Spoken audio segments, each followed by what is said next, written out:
ശത്രു എഴുന്നേൽക്കുമെന്നുള്ളത് സത്യമായിരിക്കുന്ന കാര്യമാ.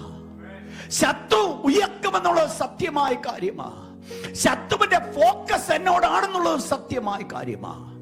പക്ഷേ ദൈവസഭ മനസ്സിലാക്കേണ്ട ഒരു കാര്യമെന്ന് പറയുന്നത്, ദൈവം കൊടുത്തിട്ടുള്ള അധികാരങ്ങളെക്കാൾ ഒരു സ്റ്റെപ്പ് പോലും ശത്രുവിന് എൻ്റെ മേലെ അധികാരം ഏറ്റെടുക്കുവാൻ സാധ്യമല്ല.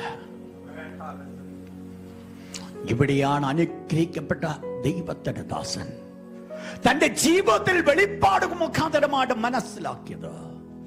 താൻ പറയുന്ന ഒരു വേർഡ് ഇതാണ്: മനുഷ്യർക്ക് നടപ്പല്ലാത്ത പരീക്ഷ നിങ്ങൾക്ക് നേരിട്ടിട്ടില്ല. 1 Corinthians 10:13.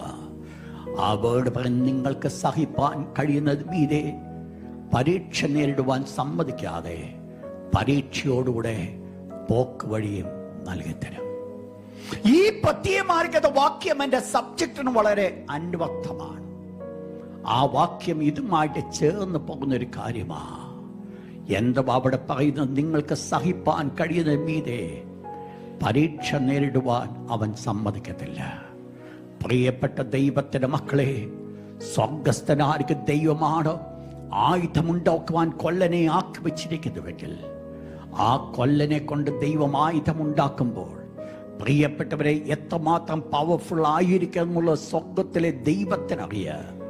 അതിനപ്പുറത്തോട്ട് യാതൊന്നും എൻ്റെ ജീവിതത്തിൽ കടന്നു വരുവാൻ സ്വർഗത്തിലെ ദൈവം അനുവദിക്കത്തില്ല.